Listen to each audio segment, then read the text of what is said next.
Hi guys, so today I'll be teaching you guys some stuff about basic openings or basic stuff about chess openings, and also we'll be looking into some positions later and also some puzzles later. Okay, so basically in chess, the aim of the game is of course to defeat the opponent, right, by checkmating their king, alright?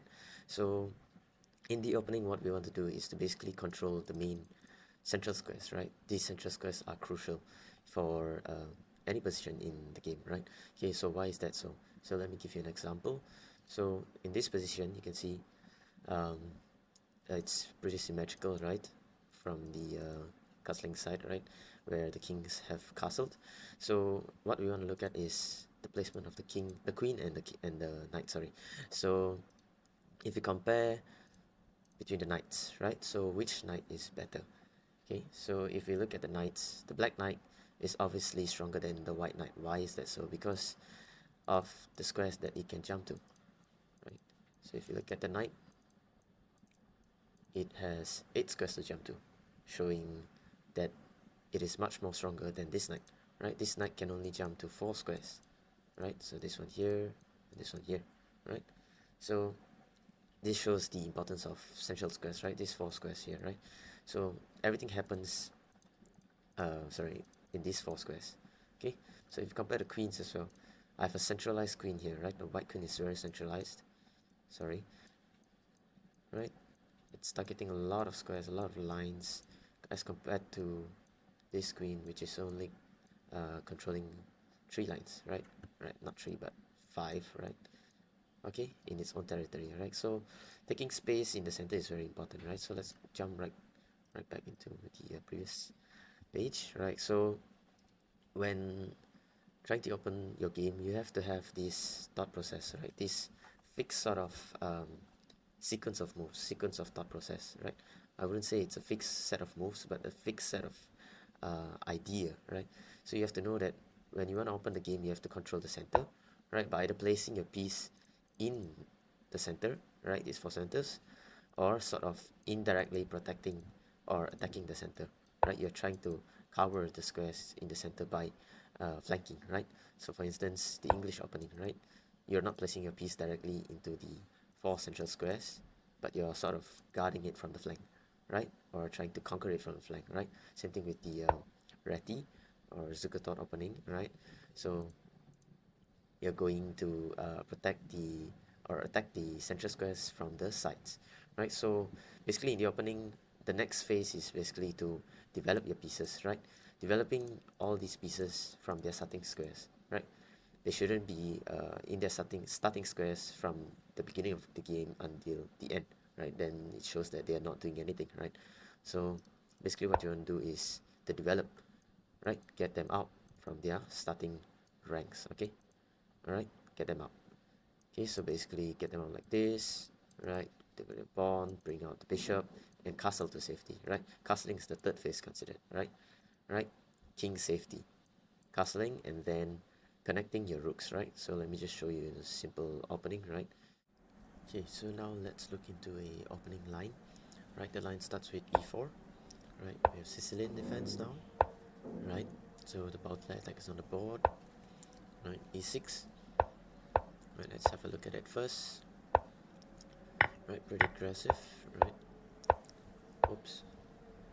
Right, okay, let's just scroll through it first. And right, so both sides have completed their opening and development, right? So now let's go back to the starting and now explain what's it about, right? What's behind the opening. So 1e4. So 1e4 basically um, plants a pawn on the central square, right? One of the central square, and also eyes the d5 square, right? So black does the same thing. Instead, he does it from the flank, right? So black is protecting the d4 square indirectly, right? Eyeing the d4 square indirectly, alright? So now white takes this opportunity to develop his bishop, right? Since the e-pawn has been removed from blocking its vision, right? So now the bishop is well placed here, eyeing the f7 square, right? So black stops it immediately by blockading the diagonal of the bishop, right, the bishop's vision to the f7 square by playing e6, right. It also supports future d5 pushes, right. So this is one way to play the opening as well, right. So now knight f3, continuing his development, right, by eyeing the e5 square indirectly, right. Okay, and black does the same, c6, knight c6, right. Now white strikes in the center, right. So this is always sort of a theoretical move, right, to strike in the center, right. To strike in the center to take more space, and as well, and also to strike when black's king is still in the center, right. If you notice that black still needs sort of like 3 moves to castle, right, to remove his pieces, sorry, 2 moves only, and white is already ready to castle, right. So white is a principal move to strike in the center, right, when black's king is still in the center, right. So black does the same, right, sort of gaining a tempo, a stronger tempo, a greater threat compared to white's e4 push here, right, threatening to capture the bishop. So white is forced to react by capturing the pawn. Black recaptures with the pawn, um, reclaiming its threat onto the bishop, right. So now white has to react, and white places his bishop here on the diagonal, pinning the knight onto the king, right. So this is a very good square for the bishop, and here black continues to develop his bishop from its starting square, playing bishop e7, now knight c3 by white, further developing, also placing constant pressure onto the e5 square, right, on the e5 pawn, and black develops as well, okay, further protecting the d5 pawn, sorry, and gaining control over the e4 square here, okay. And here white continues to develop his bishop to e3, alright. Now since there was a double attack onto the c5 pawn, black closes up the position by playing c4, right. So now once white saw that there's the constant pin here on the knight, he jumps in with the knight here, right.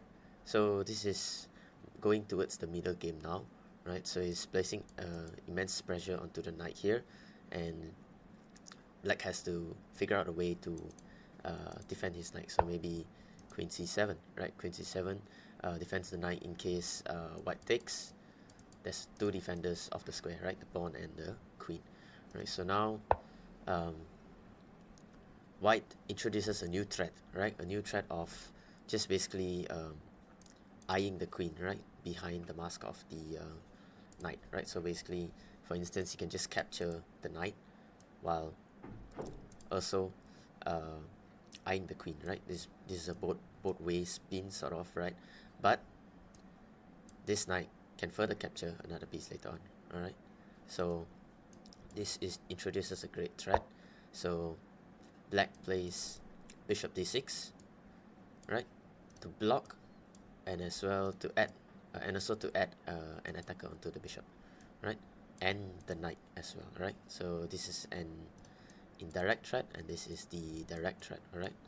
Okay, so now white alleviates the pressure by capturing the knight with check, okay, and castles. So now white is almost done with development, and black plays rook b8. Rook b8 sort of gaining a tempo onto white by attacking the pawn, but white thinks ahead and plays rook e1. So rook e1 basically eyes the king, right, indirectly, or lasers the king, right. So he has to react, if not he'll be losing either a pawn or yeah, he'll be losing a pawn basically, or even a rook. So if you see check, sorry, okay, if let's say black just plays something random, this comes with check, and you lose the rook, okay.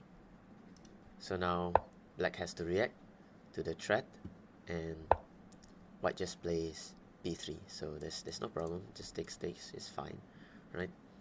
So now um, black centralizes his rook, sort of centralizes his rook, right, eyeing the other rook on the other end, and white plays queen f3. Queen f3 is to simply increase protection on the f4 bishop, and also to centralize his queen, right, to bring it out of his starting square. Okay, and then um, black does the same thing basically by developing his bishop to an active square, a more active square than just staying in its starting square. Alright, and now they are both done with development. So as most people would say that uh, the opening phase is completed when both sides have their rooks connected. Okay, so this is only true for most cases, but not true for those cases where you leave a king in the center until the end of the game and destroy your opponent. Alright, so uh, at this stage, white has completed his opening, and also black has also completed his opening and development as well.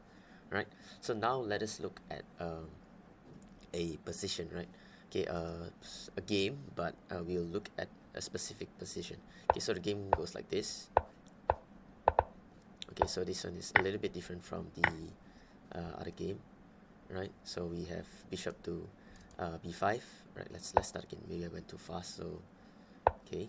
Sicilian defense. Okay, this one goes with the Rosolimo, right? Sicilian Rosolimo variation, right? Bishop b5, sort of discouraging black from playing d6, but anyway. Okay, moving on. He doubles black's pawns by playing bishop takes c6. Okay, this is not at all a bad position for black. Okay, because this actually increases the potential of a d5 push, right? Supports the d5 push, right? Okay, so now what black is doing is protecting the e5 square. Why I say e5? Okay, so just now I mentioned that this move is on the way, right? So, but in order for black to play this move, he needs support on this square. Why? Because you are trying to open up the position. But if you play, if let's say if you play let's say if you play this now, white can simply play um, e5, right, closing up the position. Okay, right. So that's why the e5 square is crucial in this position, right? Okay, so now white thinks ahead. White thinks better that he has to sort of indirectly protect this square or add additional support for this square. Okay, so now black plays rook b8, right? Placing it on the open file, semi-open file, sorry, right? And white plays b3, right? Sort of numbing the potential of this rook on that file, right? So now black plays a slow move, not really a slow move, but basically a firm move, a solid move, opening up line for his bishop to come out to d7, right? So now white feeding cattles his bishop onto this diagonal, right? Okay, so this move here is a rather peculiar move, but it's still a logical move, right? Why? Why is that so? Because you don't want your knight to be placed here to remain a target on this bishop, right? You want it to have potential of coming to a square like this, although it can come from here, but this square eyes sort of indicates that f5 is coming soon, right? If you place your knight on this square, f5 is impossible, right? Okay, so it's an obvious indicator that f5 will come in the game later on, right? So now white develops his knight to d2, right? Black closes up the diagonal of the bishop, right? This is a very good move by black. And now um, white thinks better of the position and notices that there's a sort of indirect weakness um, on e5, right? Because if you notice, before this, white has already have an immense pressure on this square, right? So now he further increases the pressure by playing knight c4, right? Why? Because it's sort of a monster knight, right? It's going to be a monster knight soon because there's no pawn on the b file to kick it away, right? To remove it, right? So if you notice, there's no way for black to remove the knight. So if you place this pawn hangs, right? If you place e5, this pawn hangs after captures, of course, right?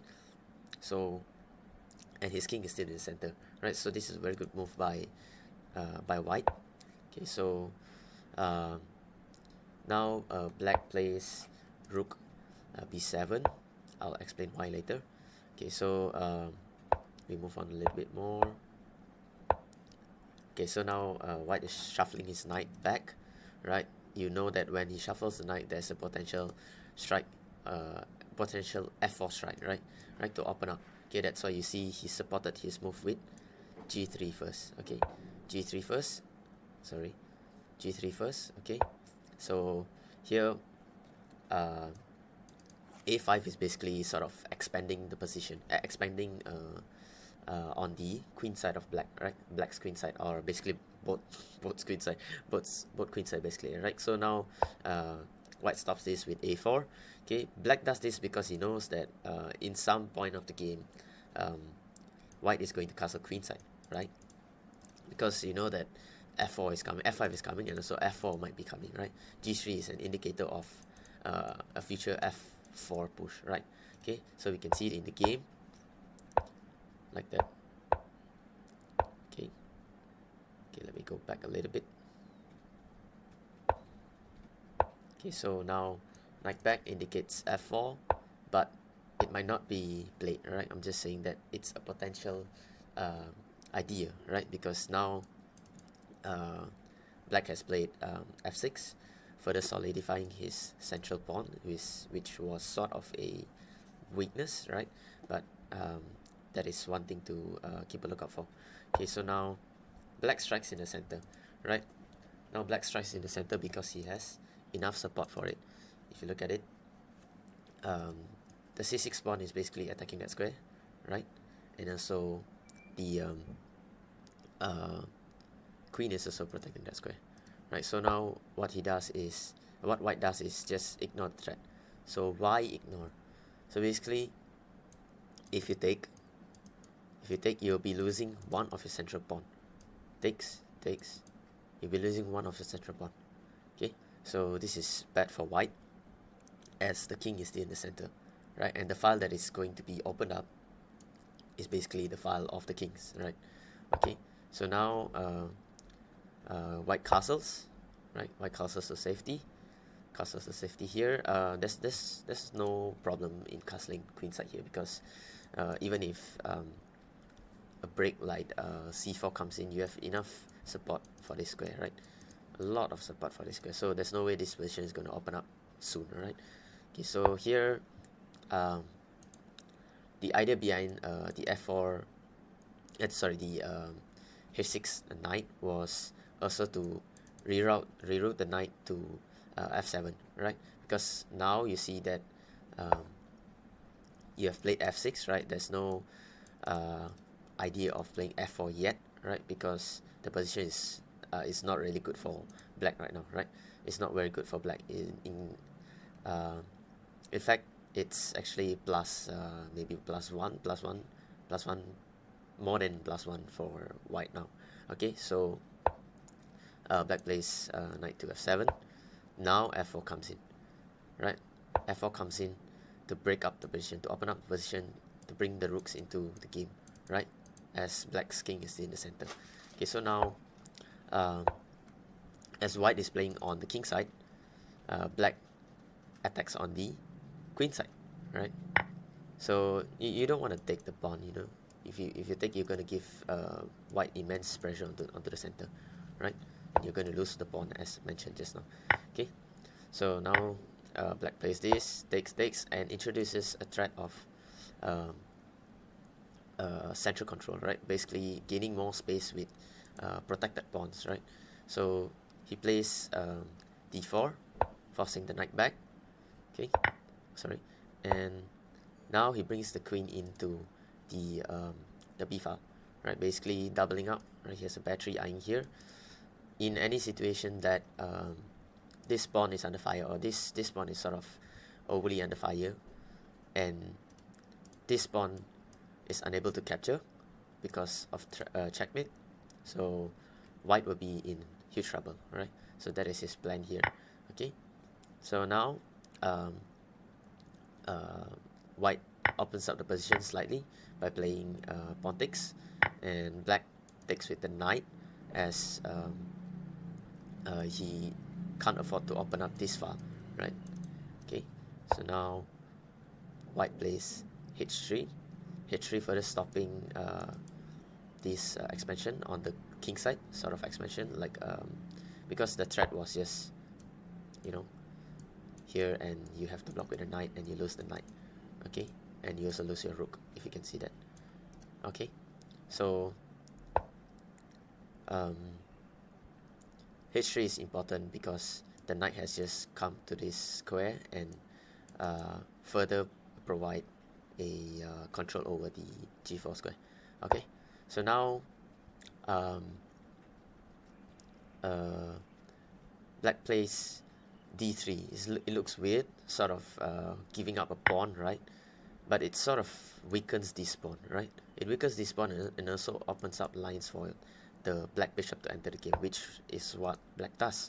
Okay, so sometimes you can consider sacrificing a pawn or two for development, right? That is what Morphy would do, right? Morphy would do, right? Okay, Morphy or even Bobby Fischer, right? Development above all. Okay, so now white sees that the knight is far more superior than its bishop, right? So he trades off the knight for bishop. Okay, so because now oh, okay, Lichess will be restarting in 9 minutes. Interesting. Okay, so now the situation has been cleared out, and white is trying to start an attack, right, by playing queen h5 check, right? He knows that this pawn will fall now, right? So he plays check, and the position repeats itself one time, and he plays king to c2. King to c2 is a very important move in the game, right? It's called a prophylactic move. Prophylactic move is basically sort of doing something preemptively before it happens, right? Sediakan payung sebelum hujan. We have that saying in Malaysia, right? Okay, so now black castles, right? Black castles, and white develops his knight to f4. Okay. Okay, so black chases the queen away. Let's go a little bit faster here. So basically, all moves with tempo, right? And here the game ends, right? The game ends with a repetition. Okay. Right. So basically, that's basically the thought process behind this game, right? So every game has a different flow, right? But that's one way to think about it lah. Alright, so now we will go into position, and we will look at the position, and we will sort of find the best move or the best continuation, and consider the things that may or may not occur during the game. Alright, so let's dive right into it. Okay, so this is a position. Okay, so now the position is rather equal, right? Sort of equal, but actually white is to be favored here. Although it seems that black is attacking, but actually white is to be favored here. I'll explain why later. Okay, so now the move black plays. Okay, black plays knight to e4, right?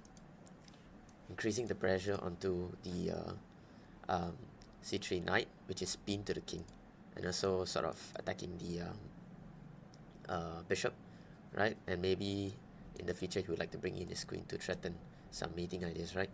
Okay, so here the best move in the position is to actually castle queenside. Okay, so you might wonder why is that so, but if you notice, white's king is really vulnerable, black's king is really vulnerable, right? It's in the center, and also by castling queenside, you you literally just remove the pin, right, while attacking this e5 pawn. So it basically forces black to take your knight, right? And if you realize, this pawn is protecting this knight, right? So in some case, there's potential, there's a threat of just winning this knight, right?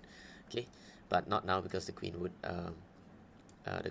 take the rook if the rook takes lah, right?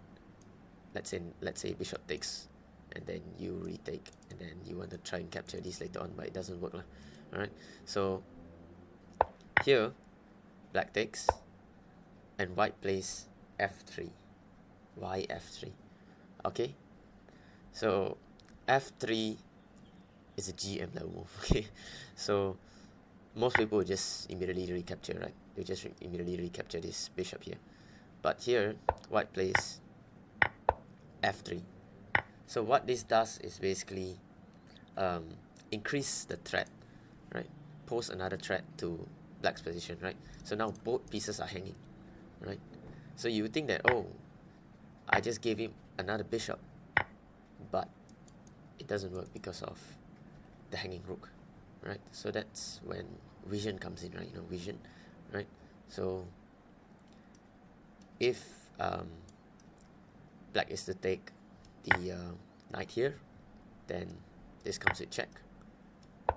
Okay, this comes with check, right? And then maybe you can give a check and also win this one.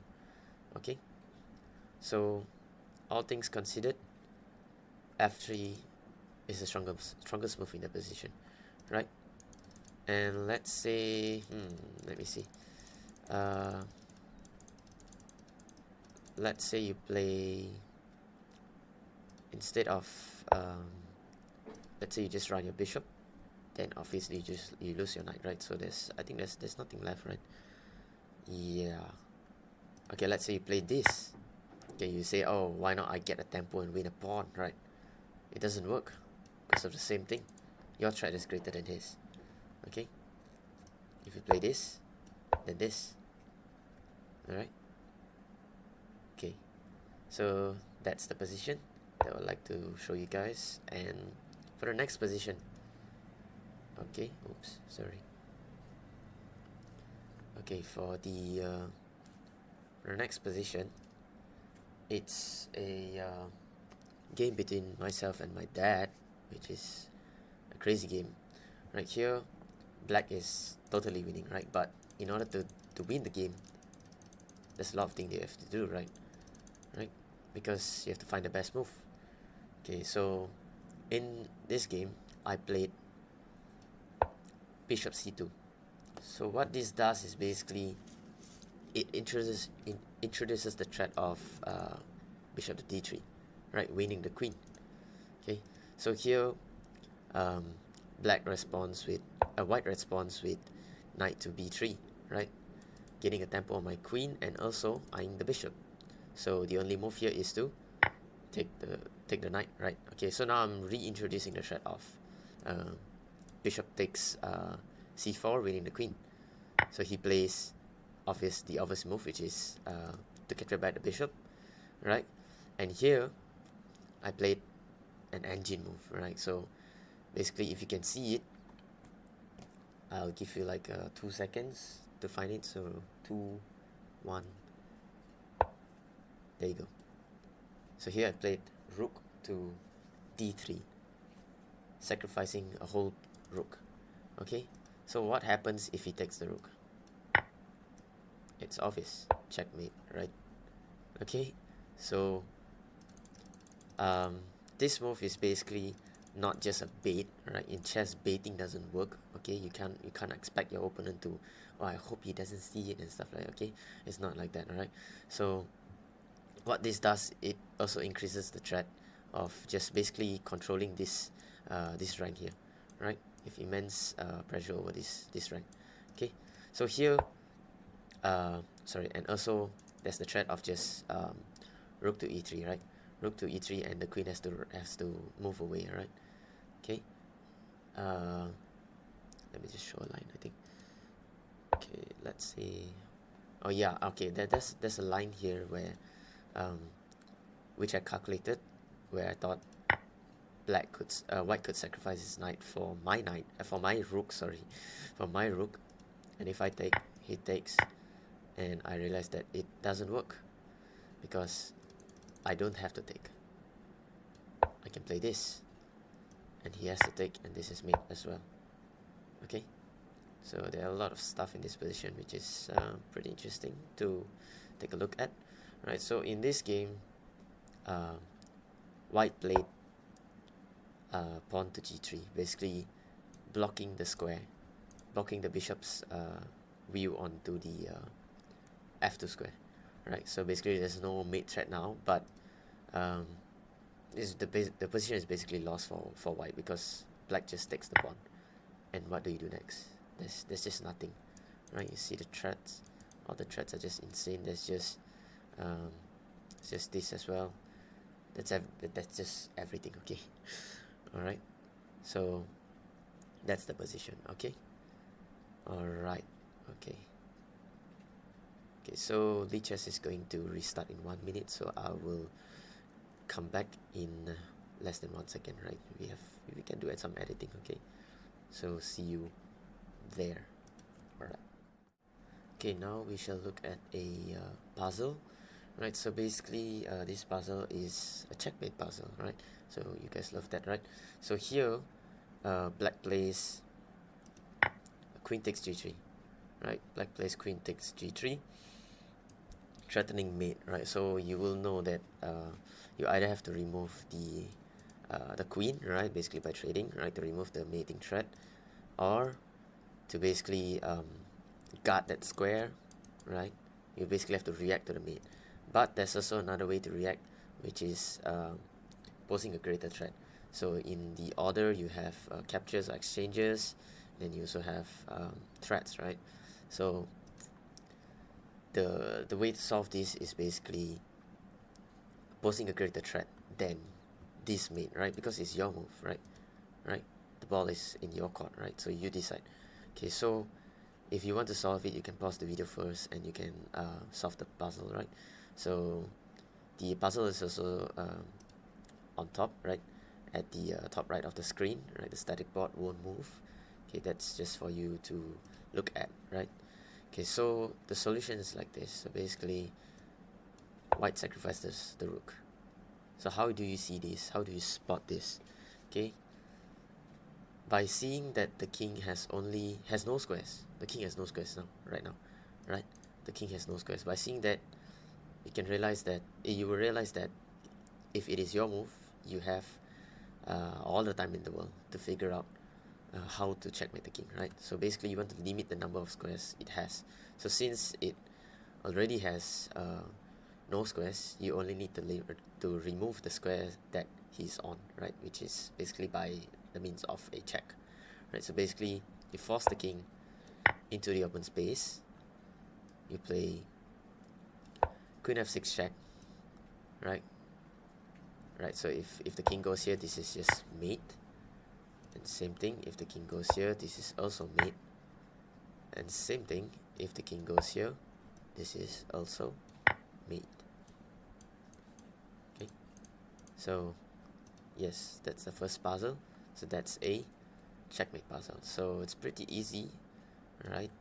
Pretty easy, but some of you may find it difficult, so have a look at it, right? Okay, just like that. Okay, so now let's go to the let's go to the second puzzle. Okay, alright, let me just paste in an FEN here. Okay, alright, so this puzzle. Okay, hold on here. Let me just flip the board. Alright, sorry for the layout. Okay, here in this alright, let me just load it into the static board as well. Yeah. Okay, static board.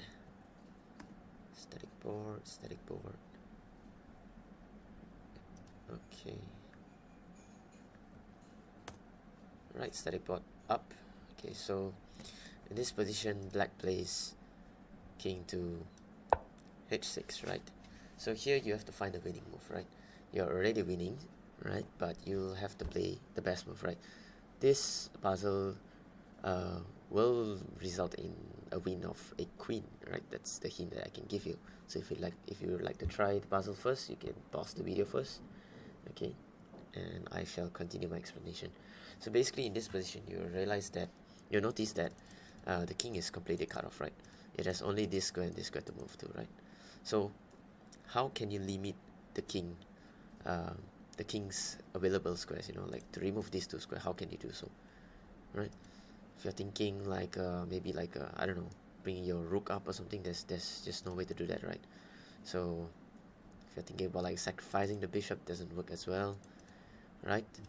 What else works? Okay, if you're thinking of this, then like this, the pin, it takes too many moves, right? Okay, and what else? What else can you see? All right. Okay, you know what? Let me just let you know then. Okay, so this puzzle is rated 2428 if I'm not mistaken, right? So it's very high level puzzle, but basically the solution is pretty straightforward if you see it later. Yeah. So basically the line goes with pawn to h4. What this does is basically it takes one square off of the king, right? Sort of forcing the queen to remove that last square, all right? And probably he's going to die here, basically, in the next two moves, right? This is just mate, okay? Or white will have to give up, black would have to give up the queen. Okay, so this move also attacks the queen, right? So it has to react to this. So let's say black plays this, which is the best move, right? Which is the best move.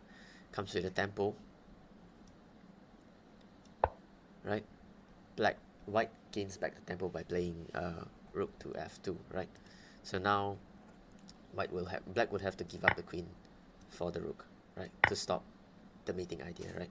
So basically the other idea is just this. You might be wondering like, why not just capture the pawn, right? Right, so this just loses your queen, you know. So yes, that's that. Okay, so basically this puzzle is a pretty high level puzzle which requires you to have a spatial awareness of your opponent's king, right? Your opponent's king and how his pieces are placed.